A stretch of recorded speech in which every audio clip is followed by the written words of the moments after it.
TV Lesbon News, programa Cidade na Tela, quadro Papo de Mestre. Hoje aguça um pouco da vida da professora Osana Maria Feitosa.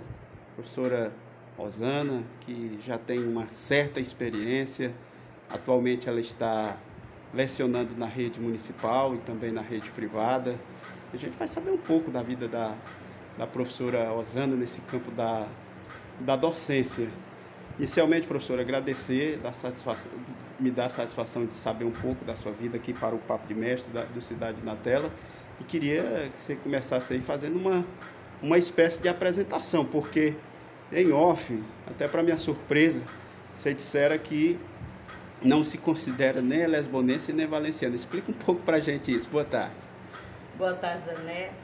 Eu que agradeço o convite, fico lisonjeada, porque é importante quando as pessoas procuram a gente para querer saber da vida da gente, principalmente do que a gente faz, né? É importante.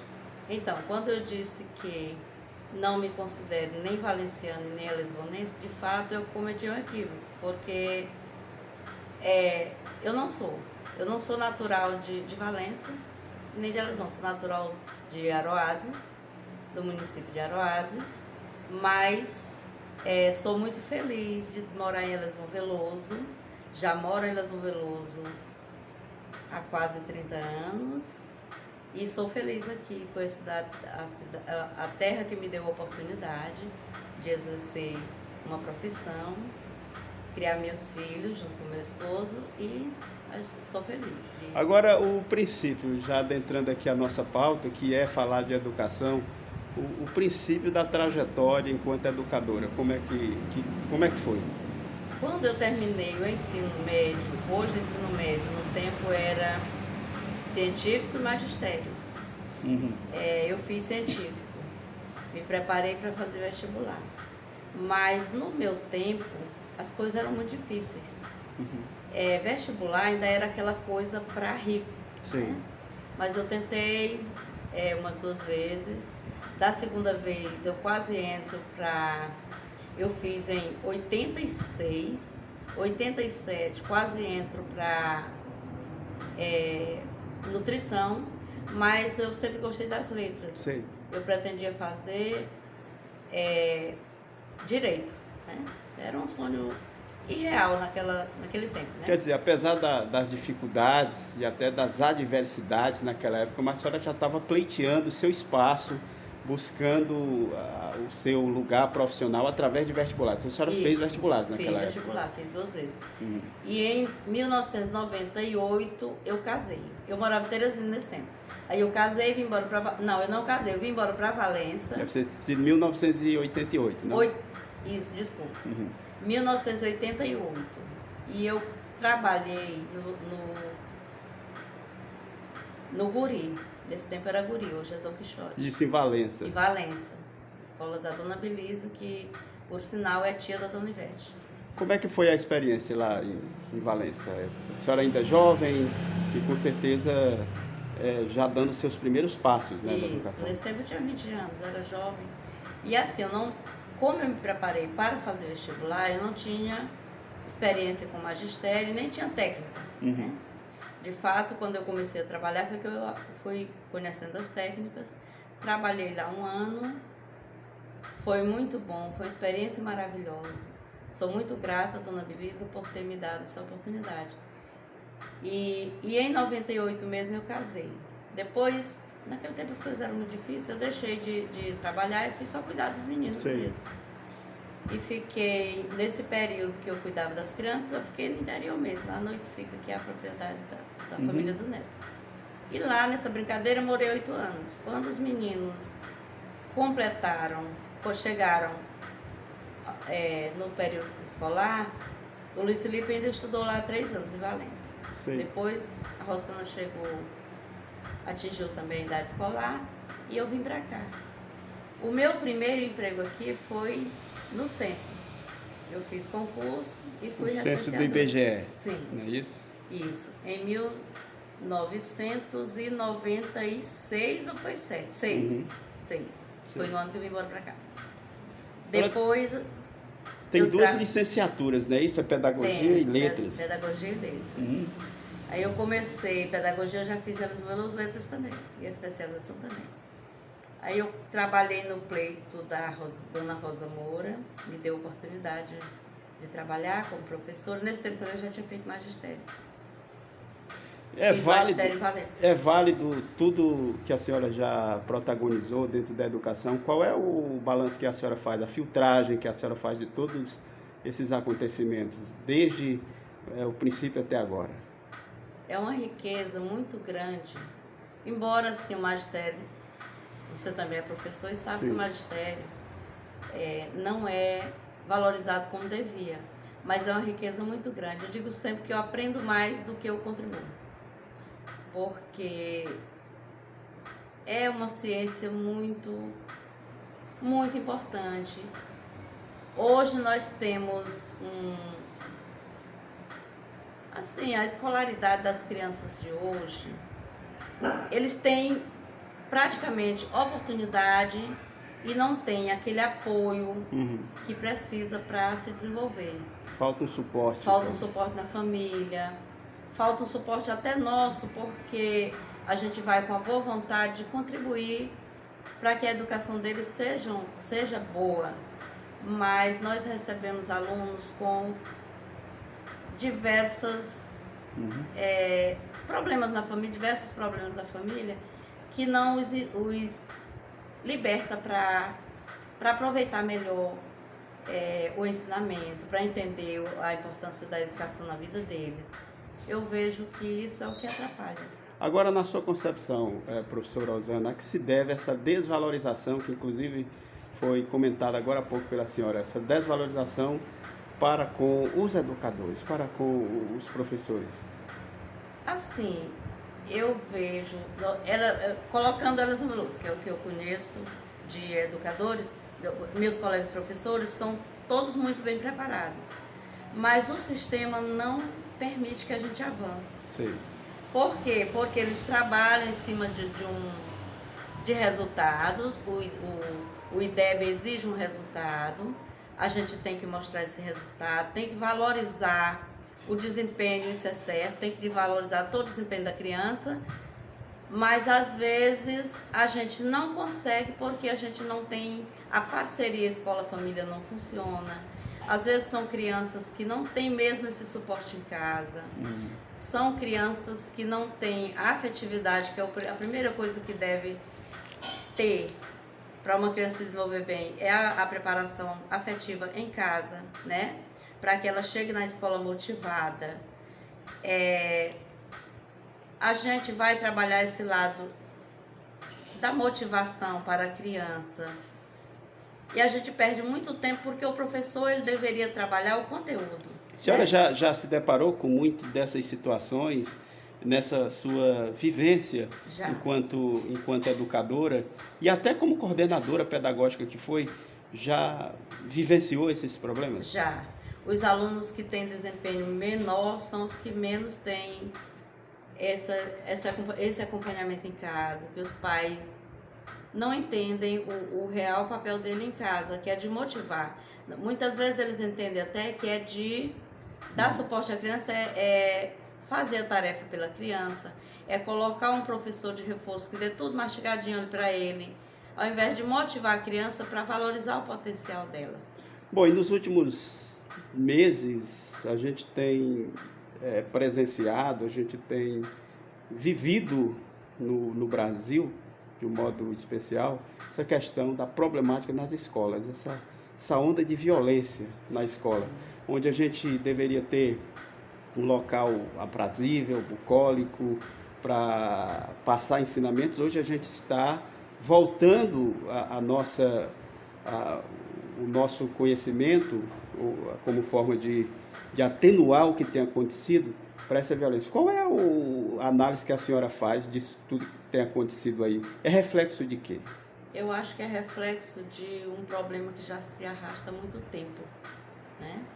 Essa questão do bullying, quando ela foi considerada bullying, as crianças já sofreram muito, né? E às vezes na tentativa de não aumentar o problema, a gente acaba amenizando, ao invés de buscar a raiz e resolver o problema, né? Em casa, a mesma coisa. Os pais não observam, não conversam com os filhos. Muitas vezes ouve a versão do filho, mas não busca saber o real, o que aconteceu, se quando tem um atrito na escola, o que foi que realmente aconteceu. E às vezes a gente vê que quando acontece um atrito na escola que a gente tenta resolver, a gente ouve as duas versões. E quando uma criança é inocente, a gente sabe. A gente que tem experiência com a aluna, a gente sabe. E muitas vezes quem provoca o atrito se coloca como vítima, e muitas vezes, para acabar com o problema, aquilo é sanado de uma forma que não deixa a criança satisfeita. E ela vai guardando aquelas...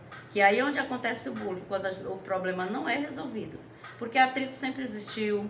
No tempo da gente existia, a gente não tinha esses problemas, porque os pais eram presentes na vida da gente. Se o professor chamasse, ele ia lá, resolvia, conversava com a gente, orientava como tinha que ser.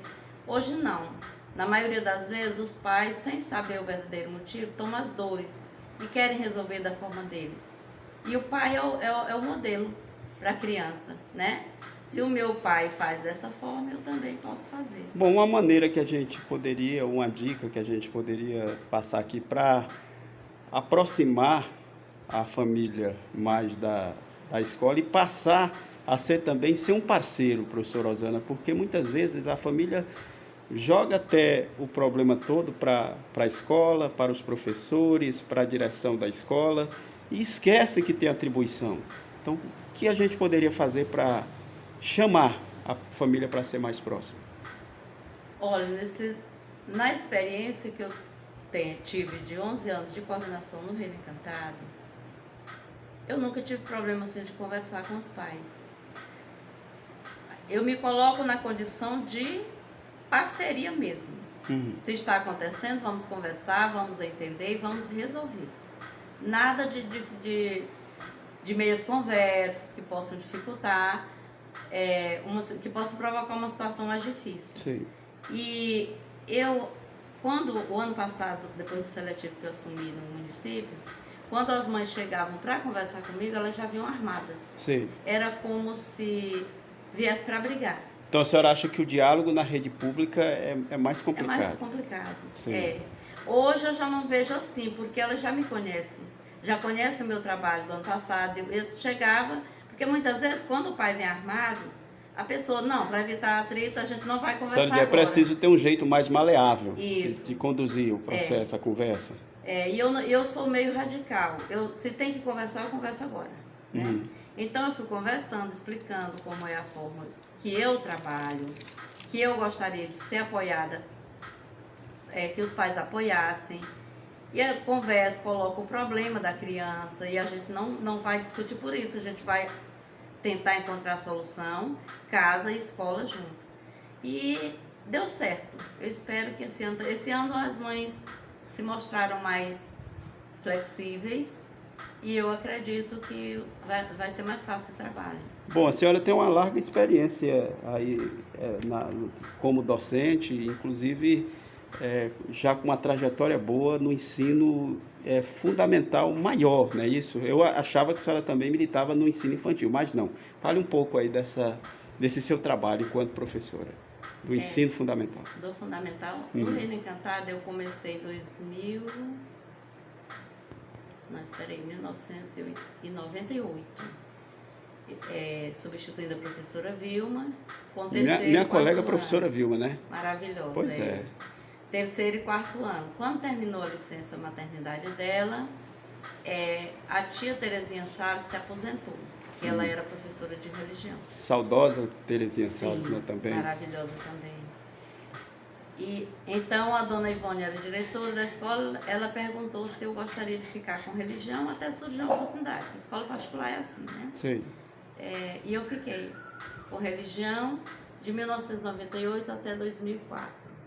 Em 2004, a tia Vilma saiu e eu fiquei com as turmas dela.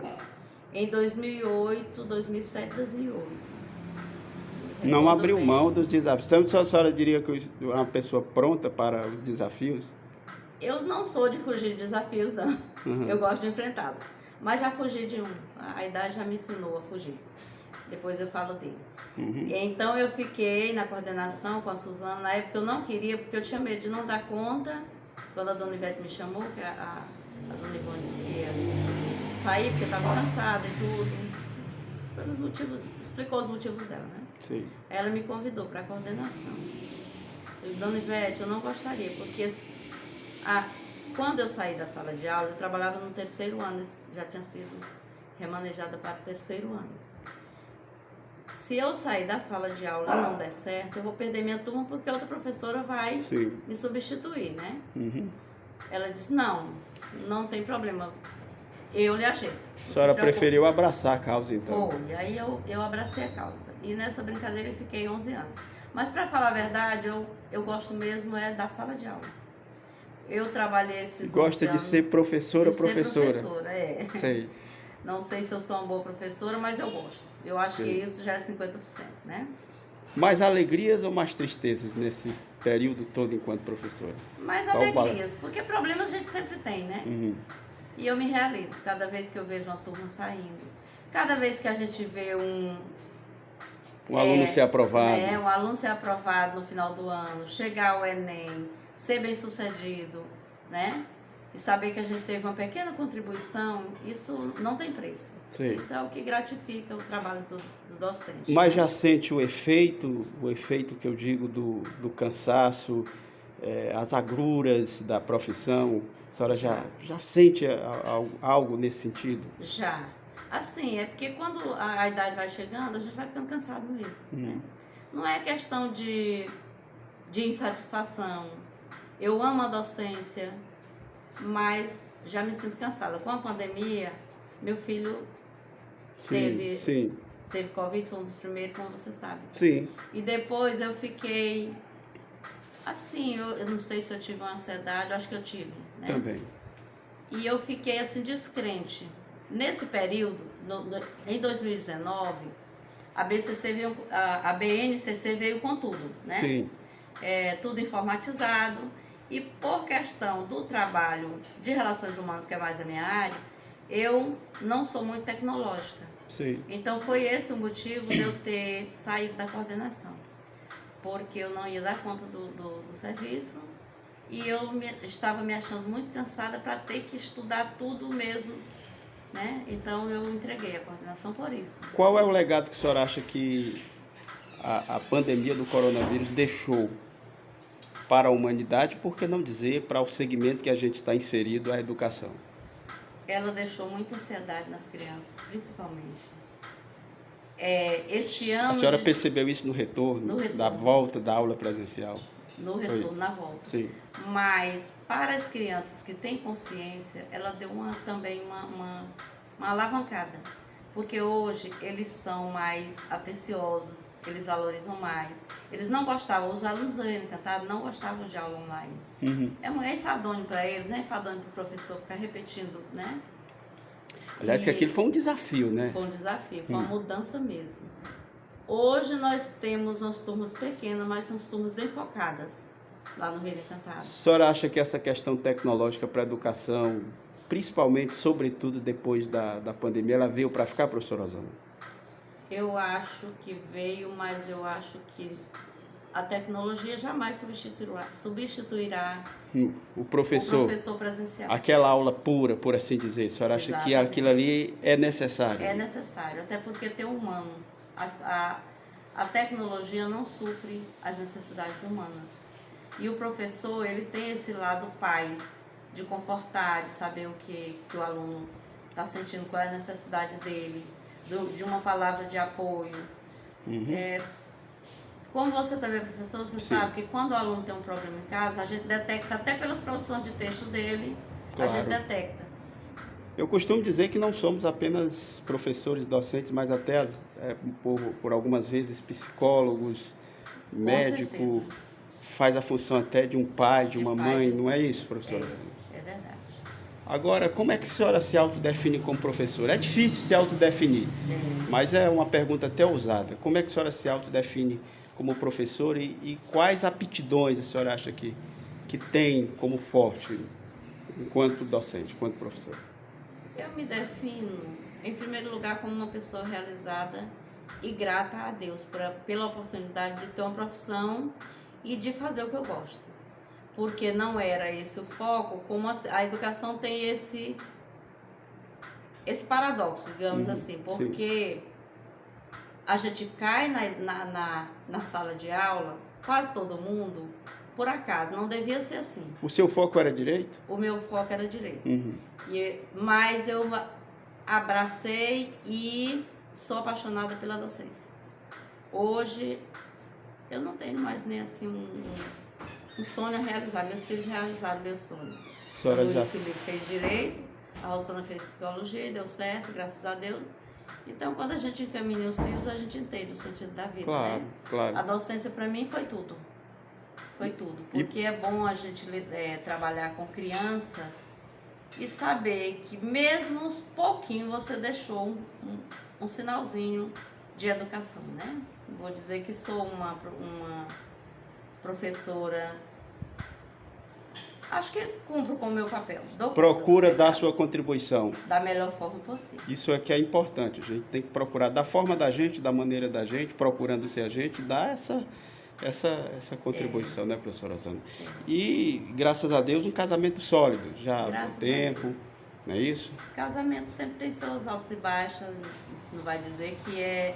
Mil maravilhas. Isso, mas, graças a Deus, a gente encontra as soluções, criamos os nossos filhos, podemos dizer que temos uma família feliz, graças a Deus. Tá certo. Eu quero que a senhora finalize deixando uma mensagem para aqueles que nos assistem agora, aqueles que já foram alunos seus, aqueles que estão sendo aluno no momento, uma mensagem positiva, como forma de a gente inclinar esses jovens a serem mais hermanados e voltados para os estudos. Fique à vontade. O que eu tenho a dizer para eles é que eles são, o que eu digo sempre, que eles são inteligentes, que eles são capazes e que eles lutem pelos sonhos deles. Porque o grande desafio é a gente que cria e o poder está na mente de cada um. Nunca se deixar levar pelos momentos difíceis, pelos obstáculos, não desistir e acreditar no potencial que eles têm, que Deus deu a cada um, porque eles são inteligentes e são capazes, né? Tudo bem.